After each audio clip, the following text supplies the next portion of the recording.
बाला नहीं है, छोटा नहीं है, बूढ़ा नहीं है, किशोर है। उनका स्वरूप कैसा है? किशोर। बीच वाली अवस्था होती ना, जो 12 वर्ष से 16 वर्ष की अवस्था को किशोर अवस्था कहा गया है। परमात्मा ऐसे स्वभाव के, ऐसे स्वरूप वाले हैं। किशोरांगम परे धामी विराजतम। हे सुंदर साथ जी, वो किशोर अवस्था वाला परमात्मा कहाँ रहता है? परे धामी विराजतम। परे अर्थात कौन सा? छर से परे आके छरहू से पारा, उता पुरुष को करो विचारा। ही सुंदर साथ जी, जो क्षर ब्रह्मांड से परे, अक्षर से भी परे, उत्तम पुरुष तु अन्य परमात्मा उदार, जो उत्तम है, श्रेष्ठ परमात्मा है, वो अन्य है। इन लोगों में, इन देवी देवताओं में वो नहीं है। वो अलग है, जिसका कभी नाश नहीं होता, जो कभी चल विचल नहीं होता। वो कैसा है? अनादि अक्षरातीत, सोत वावे जाहिर भय सब विधि वतन सहित। हे सुंदर साथ जी, जो परमात्मा असल परमात्मा है, वो असल परमात्मा अब सोत वावे जाहिर भय। आज दिन तक जाहिर नहीं हुए थे, इसलिए नानक वाणी में श्री प्राणनाथ जी ने कहा, जब बीतेगा 5000 पांचा, वो तब आएगा पार ब्रह्म साचा। 39वां बीतेगा, दबेगा 40वां, तब कोई होगा मर्द मर्द दा चेला। अर्थात ईसवी सन के अनुसार 39वां बीत जाएगा, 40वां शुभारंभ हो जाएगा। ऐसे समय में 39वां बीतेगा, वो दबेगा 40वां, 40 की शुभारंभ होगी। ऐसे समय में कौन आएंगे? तब आएगा पार ब्रह्म साचा। अर्थात इसके पहले साची परमात्मा, बोलो प्राणनाथ प्यारे की। साचा साचा मिल चुका, झूठा झूठा माँ है, और जाकी जैसी सोहबतें इनमें धोखा ना है। साचे तो साचे से जुड़ चुके, झूठा झूठा माँ है, और जाकी जैसी सोहबतें इसमें धोखा। किसी को नकली वस्तु खरीदना, जानबूझ करके अपन कहते ना कि ये सही है, लेकिन कहते हमें यही लेना है, ले लो। नकली नामों से कल्याण होने वाला नहीं है। महामती श्री प्राणनाथ जी महाराज कहते हैं कि नकली नाम संसार में बहुत हैं, जो जाकर के संत कबीर ने भी निकल करके कहा था। कबीर बीजक में कहा है, कोटि नाम संसार में जासे मुक्ति न होए, सारे नाम निज नाम है, बूझे बिरला को। कबीर कहते हैं, हे भैया, इस संसार में केवल सार तत्व नाम है, तो वो कौन सा है? निज नाम। सोई निज नाम जाहिर हुआ। ही सुंदर साथ जी, पन्ना जी धाम की स्थापना संबंध 1740 में स्थापित हुई थी। इसलिए गुरु नानक देव जी की वाणी भी भविष्यवाणी पूर्ण हुई। 39 बीतेगा, दबेगा 40वां। 40 में पन्ना धाम में वो साचे परमात्मा अपने ध्वजा को गाड़ देते हैं। यही कबीर ने संकेत किया था कि सोई निज नाम जाहिर हुआ, वहीं से जाहिर होगा निज नाम। जाकी सब दुनी राह देखत, और मुक्ति देसी ब्रह्मांड को, इत आए ब्रह्म आत्म सत्य। कहां पर? इत आए ब्रह्म आत्म सत्य। आत्मा के सत परमात्मा कहां पर आए हैं? पद्मावती कैन सरदे बिंदे इति पृष्ठ विराजता, इंद्रासा नाम देवी भविष्यति कलयुगे युगे। विंध्याचल पर्वत पर इंद्रावती नाम की परमात्मा आकर के विराजमान हुए, अब सबका न्याय कर रहे हैं। न्याय के तख्त पर बैठ करके विश्व को ये ज्ञान दे रहे हैं और ज्ञान दे करके सबों को अपने धाम की ओर जोड़ रहे हैं। कहते हैं जागो जागो साथ जी जगाने वाले आ गए, जागो जागो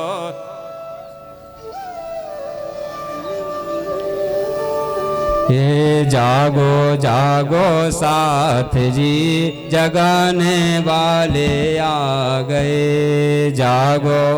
सभी गाएंगे। गए जगाने वाले आ गए, जगाने वाले आ गए, जगाने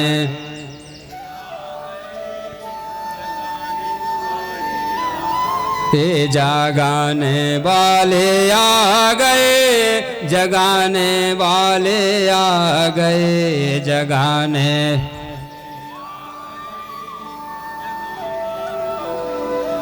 गए। हाँ जागो जागो साथ जी जगाने वाले आ गए, जागो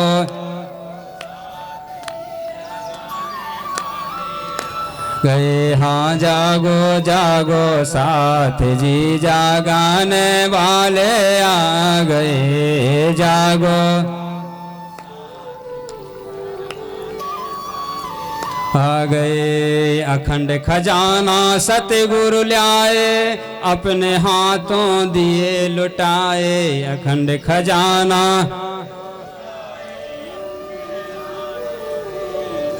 ये अखंड खजाना सतगुरु ल्याए, अपने हाथन दिए लुटाए, अखंड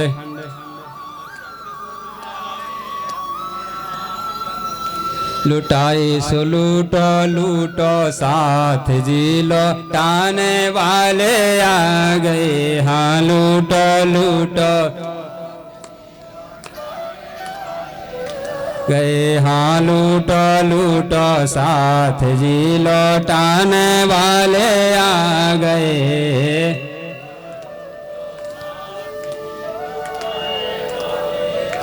गए लौटाने वाले आ गए, लुटाने वाले आ गए, लौटाने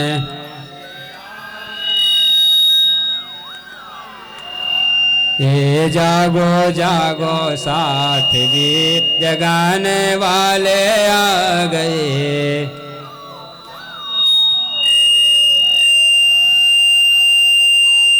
यहाँ जागो जागो साथ जी जगाने वाले आ गए, जागो।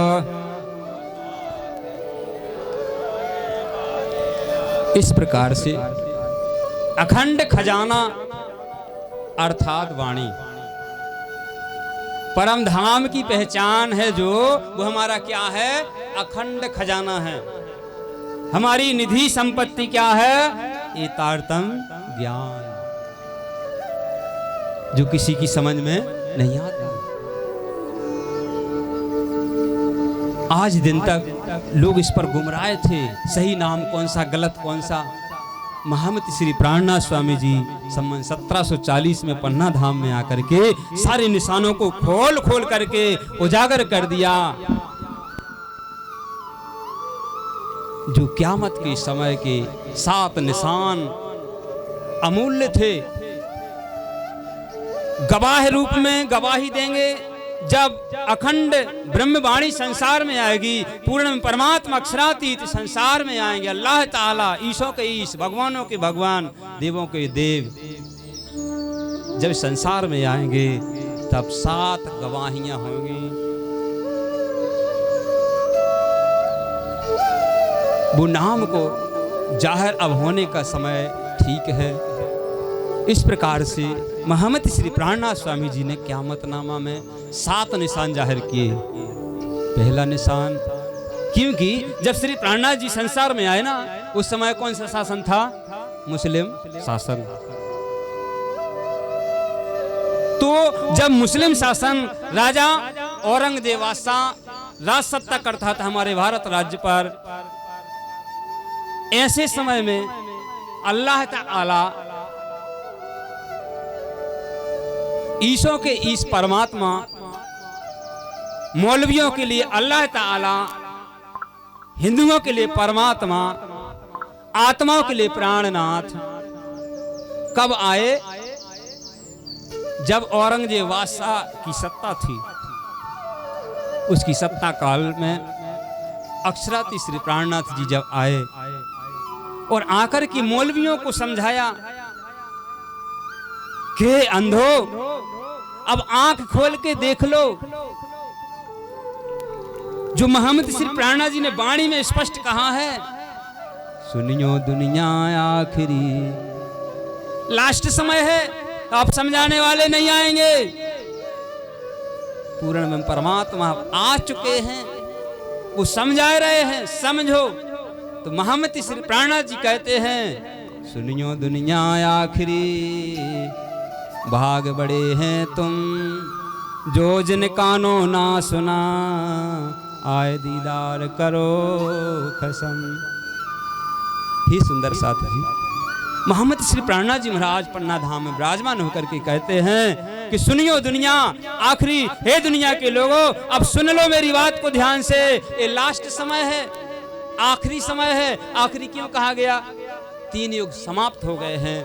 कलयुग की उम्र कितनी है? 4,32,000, जिसमें से जब मोहम्मद प्राणनाथ जी आए थे, जब 5500 वर्ष उम्र समाप्त हो चुकी थी। लास्ट समय चल रहा है, अंतिम चरण पर गाड़ी आने जाने वाली है। इस प्रकार से सुंदर साथ जी मोहम्मद श्री प्राणनाथ जी महाराज कहते हैं, हे सुंदर साथ जी अब दुनिया वालों को समझा दो, बता दो कि अब आखिरी है, लास्ट समय है, सचेत होइए। हो गया मूल अंकुर, अब सचेत हो जाओ। अब तुम्हारा अंकुर मोहम्मद श्री प्राणनाथ जी प्रकट कर देंगे, जाहिर करेंगे। ताए नए अंकुर पैदा कर पहुंचावे हक के नजर। ही सुंदर साथ जी मोहम्मद ऐसे जगत के जीवों के अंदर वो धाम की वासना प्रकट करके उन्हें ब्रह्म ज्ञान के द्वारा जाहिर करेंगे और अपने निज धाम भेज देंगे। इस प्रकार से वाणी में श्री जी ने कहा कि सुनियो दुनिया आखिरी, भाग बड़े हैं तुम, तुम्हारे भाग्य बड़े हैं जो कि तुम्हारे समय में तारतम आया। ब्रह्मा विष्णु महेश्वर ने कई प्रकार के उपाय किए, जो आप वाणी में गाते ना, भी संजय आरती में गाओगे, वेद थके ब्रह्मा थके, थक गए शेष महेश, गीता की जहां गम नहीं, जहां सतगुरु को देश, चांद सूरज की गम नहीं, है नहीं पावक को काम, जो पहुँचे आवे नहीं, ओई मुकुंद निज धाम। मुकुंद स्वामी कहते हैं, हे सुंदर साथ जी जहां पहुंचने के बाद जिसका जन्म नहीं होता, जन्म जन्मांतर के चक्कर से मुक्त हो जाता है, वही निज धाम है। इसलिए कबीर ने भी कहा, जा घर में अवला बसे, अवला माने नारियां, प्रेमी आत्मा जहां पर रहती हैं,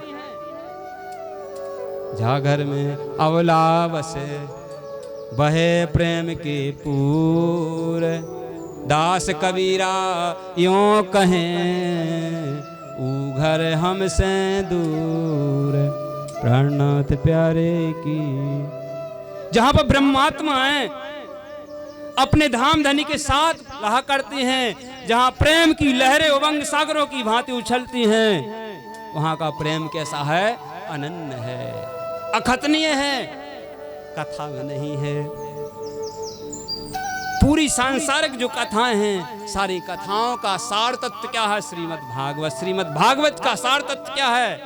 5 अध्यायी रास, जिसमें ब्रह्म और गोपियों का निरूपण है, ब्रह्म आत्मा का वर्णन है श्रीमद् भागवत में।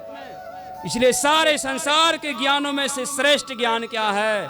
5 अध्यायी रास। क्यों? क्योंकि रास में वो परमात्मा अक्षरातीत ने अक्षर मनोरथ पूर्ण कराने के लिए ब्रह्म रास किया था।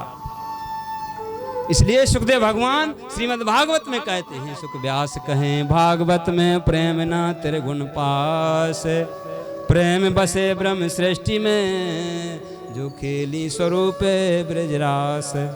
नवधा से न्यारो कहो 14 भवन में नाही, वो प्रेम कहाँ से पाऊँ मैं बसे गोपियन माही। ही सुंदर साथ जी, कृष्ण और गोपियों के अंदर जो प्रेम है वो जगत के अंदर नहीं है। इस प्रकार से महामंत्र श्री प्राणनाथ जी महाराज जी ने कहा कि हे सुंदर साथ जी, वो ब्रह्म आत्माओं के हृदय में जो प्रेम अघात है, अखतनीय है, वो प्रेम ब्रह्मा विष्णु महेश के धाम में भी नहीं है।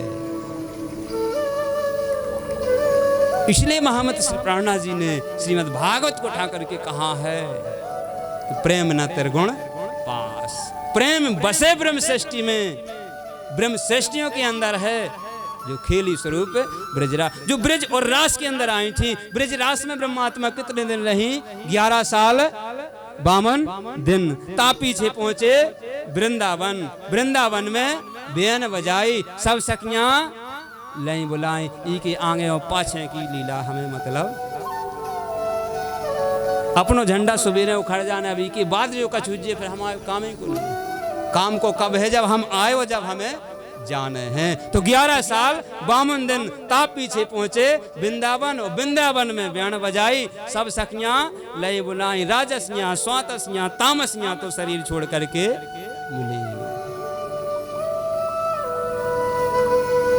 हमारा धाम की जो आत्माएं आई थी केवल 11 साल मात्र रही। आत्मा को जन्म नहीं हुआ। एक बात याद रखना, परमात्मा जन्मते नहीं है, आत्मा को जन्म नहीं हुआ।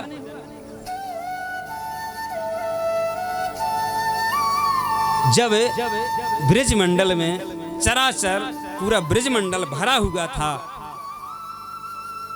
पूरे में परमात्मा अक्षरातीत का आना समय नजीक था, ऐसे समय में अक्षरातीत ने अपनी रूहों आत्माओं को भेजा कि अब मैं भी आ रहा हूं। तो कोई 16 साल की थी, कोई 60 साल की थी, कोई 50 साल की थी।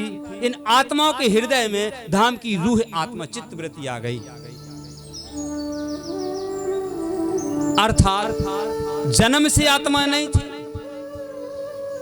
कोई 20 साल की युवा लड़की थी, उस लड़की के अंदर धाम की रूह आत्मा आई। कोई 60 साल की बुढ़ी थी, उस बुढ़ी के अंदर भी वो इसके आत्पात सा ही आई, आत्मा आ गई। जब कृष्ण इस दुनिया में आए तो वो 60 साल की बुढ़ी कहता मेरा दुल्हा आ गया है। बताओ, 60 साल की बुढ़ी जन्मजात शिशु से कह सकती है कि मेरा दूल्हा है? क्यों? क्योंकि वो भी अभी अभी आई है इन्हीं के साथ। आत्मा की कोई उम्र नहीं है। आत्मा जीव जब हो जाता, जीव के बाद आत्मा आती है। आत्मा का जन्म नहीं होता। आत्मा जन्म जन्मांतर से रहते हैं। कृष्ण का उद्भव होने वाला विष्णु स्वरूप भगवान चतुर्भुजी भगवान आए। भगवान जी ने दर्शन दिया वासुदेव देवकी को और कहा, हे देवकी, हे वासुदेव, जो आपके यहाँ पर परमात्मा आने वाले हैं, इन परमात्मा को कहाँ भेज देना? गोकुल भेज देना। क्यों? क्योंकि दुष्ट वैरी कंस भगवान के लिए कष्ट ना पहुंचा दे। भगवान अभी नहीं चाहते हैं कि इसका विनाश हो।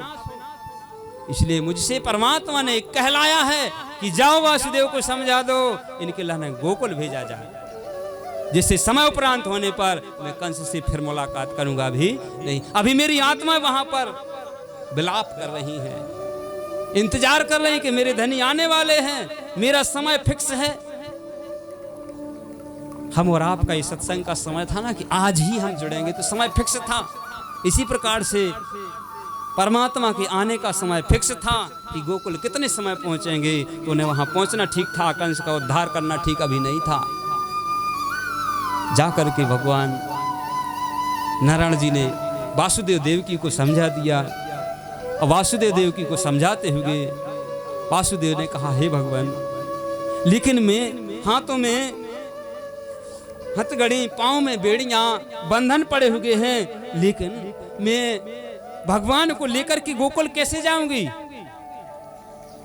तब जाकर के भगवान ने कहा इसकी चिंता छोड़ दो। जो भव फंदों से छुटकारा देने वाला आपकी हथबेड़ियां नहीं तोड़ सकता, बजड़ की बाड़ी को नहीं तोड़ सकता, जो जन्म जन्मांतर के चक्कर को तोड़ सकता है वो बेड़ियां भी तोड़ सकता है, कि पाट भी खोल सकता है। दुनिया की कोई ऐसी वस्तु नहीं है जो परमात्मा से बस की ना हो। वासुदेव समझ गए, उन्होंने कहा ठीक है स्वामी। चतुर्भुज स्वरूप विष्णु भगवान अंतर ध्यान हो गए। उसी क्षण देवकी के पास में एक सुंदर शोभायमान स्वरूप सुंदर संकोल सकोमल रूह देख नैना खोल नूर जमाल, फेर महबूब जी आवत हृदय में। वासुदेव देवकी के हृदय में वो रूहे परमात्मा की जो छवि थी वो बार बार दिल में आनंद विहार करने लग गए। उन्होंने कहा धन्य हो प्रभु। जाकर के वासुदेव ने कहा देवकी अब मुझे इनके लिए गोकुल भेजना होगा, यहाँ पर नहीं रखना ठीक है। क्यों? क्योंकि अभी मुझे चार भुजा वाले भगवान जी ने कहा था। चार भुजा वाले कौन? विष्णु जी ने, जिनकी सिफत विष्णु भगवान करें। तब जाकर के वासुदेव जी ने परमात्मा को उठाया और परमात्मा तो अब गोकुल का रास्ता चलने लगे। सिर पर रखा, जमुना जी में पार करते हुए गोकुल पहुंचना है, तो जमुना जी को भी पवित्र किया। जब जमुना जी उफान पर थी, वासुदेव घबराने लगे थे।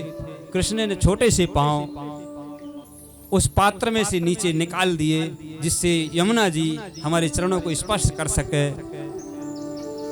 स्पर्श करके जमुना जी पार हो जाती हैं। परमात्मा गोकुल पहुंच गए। गोकुल पहुंचे, गोकुल पहुंच करके यशोदा माता के पास में योग माया भी उसी क्षण प्रकट हुई थी। योग माया को उठा लिया, कृष्ण को वहां लिटा दिया। वापसी जब आने लगे, जो कपाट खुल रहे थे, खुल गए थे। योग माया को उठाते ही यशोमती के द्वार से जब बाहर आए, यशोदा के कपाट बंद हो गए। मथुरा में आ गए। मथुरा में आते ही जो कपाट बजड़ के वाले थे, जो खुले हुए थे, योग माया प्रवेश कर गए, वो कपाट बंद हो गए। वासुदेव देव की बंधन में फिर से बंध जाते हैं। योग माया को वहां लिटा दिया। सुबह हुआ। सुबह होते ही कंस राजा को पता लगा, अरे देवकी ने तो शिशु को जन्म दे दिया है। देखा तो वास्तव में देवकी के पास में नवजात शिशु लेटा हुआ था। कंस आए। कंस ने कहा बहन वो संतान मुझे दे दे। उनने कहा भैया ये शिशु नहीं है, पुत्र नहीं है, पुत्री हुई है। लड़का नहीं लड़की हुई है। अब की बार लड़का नहीं हुआ, क्या हुआ? लड़की हुई है। ओ कंस कहने लगा ये भगवान की सब लीला है। भगवान जी की गिनती यदि भी कहें कि 1 से 100 के बीच में आऊंगा, तो ऊपर से गिने चाहे नीचे से गिने, लड़की या लड़का, भगवान की माया किसी ने जाने नहीं। मौत कोई भी रूप लेकर के आती है। किसी के कहो कांटो लग जाए तो कहीं पक पक उख मार डाले, कोनो कोई बीमारी लखे आ जाए, कोनो भाई शत्रु बन के आ जाए, कोनो पत्नी दुष्टाचारी बन के आ जाए, कोनो को पिता व्यभिचार बन के आ जाए, कोनो सड़क हादसे में मौत आ जाए। अर्थात मौत का कोई रूप नहीं है। कंस कहता है बस मुझे तो मौत से बचना है, तो ना लड़की देखूंगा ना लड़का देखूंगा। क्यों? क्योंकि ऐसा कहा उसे आकाशवाणी ने। क्या कहा था? अरे कंस मूर्ख, जो तू अपनी बहन की बधाई दे रहा है, यही बहन की गर्भ से तेरा शत्रु प्रकट होगा। आपकी संतान मेरी बैरी है, इसलिए चाहे लड़की हो चाहे लड़का हो, मैं सबका नाश करूंगा। क्या जाने लड़की बनकर किया जाए वो। इस प्रकार से दे मुझे, मैं इसका नाश कर दूं। कपटी ने पकड़ लिया, छीन लिया, छीन करके ज्यों पछाड़ने लगे। तब माया को कोई मार सकता क्या? मायाती बलवंती उपनी छे धनी मूल थकी, मुनि जन्य मना व्याहार, शिव ब्रह्मा दिक लहे न पार। विष्णु बैकुंठ लीधा माहे, सागर शिखर न मुँह क्या क्या है। जो स्वर्ग के श्रेष्ठ भगवान विष्णु जी भी माया से परास्त हैं। लक्ष्मी जी के सामने विष्णु भी झुक जाते हैं। अरे माया को कंस मार सकता है? जिसे बड़े बड़े योगी संत ऋषि मुनि हार मान चुके, कंस एक दुराचारी माया को हरा सकता है? माया निकल गई, हाथ से छूट गई, आकाश मंडल में पहुंची। आकाश मंडल में पहुंच करके बोल पड़ी, कहने लगी, रे मूर्ख कंस, मुझे क्या मार रहा है? तेरी मौत तो गोकुल में पल रही। बोलो प्राणनाथ प्यारे की। कंस की जो शत्रु था वो गोकुल में पहुंच गया था। अब चिंतित है कंस, सोच रहा अब क्या करूं, ये तो बड़ा विचित्र हो गया है। तब जाकर के गोकुल के लिए सेना को तैयार किया, अस्त्र शस्त्र उठा